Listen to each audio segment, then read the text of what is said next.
and I wanted to do a review of my REI XT-85 backpack. This is a new acquisition, and just tried it out for a couple of days now, and so far I really like the pack. Thought I'd go through, talk about some of the features of the pack, and give you a tour. I haven't seen a lot of videos online that review this pack. One only that I can think of, so hopefully this will be a help if you're considering a large pack, and that is the philosophy of use for a pack like this. It's obviously an excursion pack. This is the large frame model that fits me, and it's actually 90 liters, so it's a very large pack, and holds everything that you could possibly want it to hold. So let's take a look at how it's configured. The pack, as I said, is 90 liters. It's actually, the whole pack only weighs about 5 pounds. I think 5 pounds even. This large model might be just a touch more, but compared really favorably to the other large packs, lighter than many of the packs. I'll tell you from the outset, what really sold me on this pack over some of the others, Osprey and Gregory and some of the other brands, were the external storage compartments. I love having organization in a pack, and this one just gives me that extra element where I've got isolated compartments that I can use. Otherwise, the features of the pack are pretty much the same features you're going to find on most. This shock cord I added. There are a number of places to lash cord or mounts. It comes with a couple of Velcro loops. I'll throw the tripod on here. You could store hiking poles, whatever, on there. I actually had a big Nalgene water bottle strapped under here and hooked to the carabiner, packing into this site.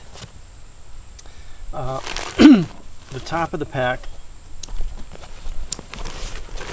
pretty much standard. What's nice about this is, and I'll pull it off here. Actually, this is one of my criticisms of the pack, is that it doesn't have Fastex buckles to pull the top of the pack off, but it does come off. It does not become a fanny pack or any sort of a side pack, but one of the nice things is you have access from the top of the pack to the interior compartment. And there's also yes, you're seeing the pack fully loaded. Not fully, but with all my stuff in it. There's also, if you can see, there's an interior compartment in here as well. Separate zipper so you can segment that area off. But in addition to the access from the top of the pack, when you flip this open and it lays on the back of the pack like so, you've got access from that position to get into the same compartment. So that's pretty handy if you're just pulling a few things out when the pack is open. So lots of room in there in the top. Lashing to cinch down your load and pull it in tight. Fastex to release it. Standard kind of configuration with an outer and an inner bag that you can overstuff on the inside. And then it's a cavernous interior. It's 90 liters, so it will hold just about everything you can possibly bring with. Little clip here for keys or whatever. There's another one actually in the top of the pack as well.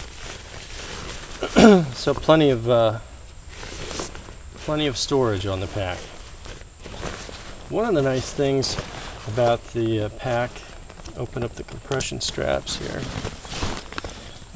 is the side access. This is another thing that I looked for, was a way of getting into the inside of the pack without going through the top. And this opens up nicely, lets you get into the inside I keep my first aid and contingency kit there, just in case I need to get to it. And you can get to it right from the outside.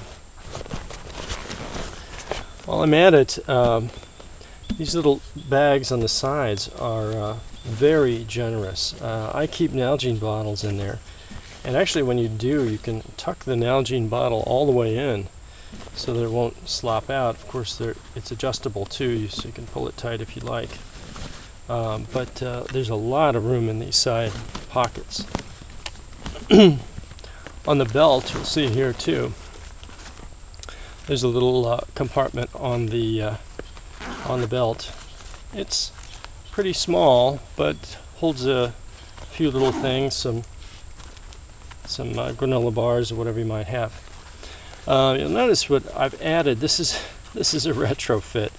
I added a little pad to the belt. I was finding belt was digging in a bit too much in my stomach. So I simply took a shoulder pad off of a rifle case and put it on there, and that actually has been working just great. Just that little addition, but I think that's probably most people would not have any trouble with the belt on this pack. I must have a sensitive stomach. On the other side of the pack, there's an area where you can, little lashing points so you can attach whatever you want. I have this actually pistol pouch mounted here to carry a little Ruger in there. There's a easy access sack in the back between the main pack and the two compartments, and that goes well down, all the way down to here on the pack, so there's plenty of room in there. I find that's a great place to put the rain cover, rain gear, that sort of thing that you want easy access to. And then of course you've got these side compartments which open all the way open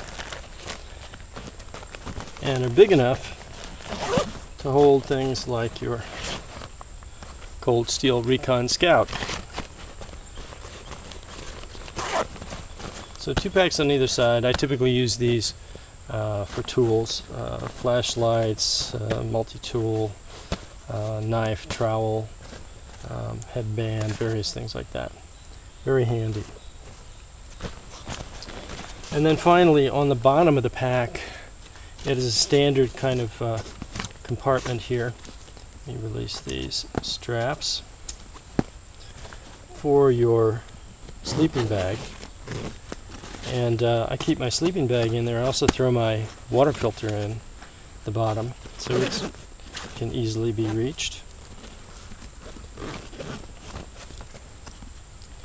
And that has worked very well.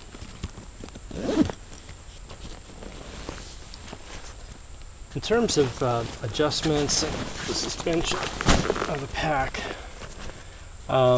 it's pretty much the standard sort of things you'll find. All the normal adjustment points, a sliding breast strap up and down. It has an integral little whistle in it. This sort of odd looking mesh material over a hard dippled foam that actually has ridden quite well. And the back panel is adjustable up and down, so you can make it longer or shorter to fit your torso a little bit better.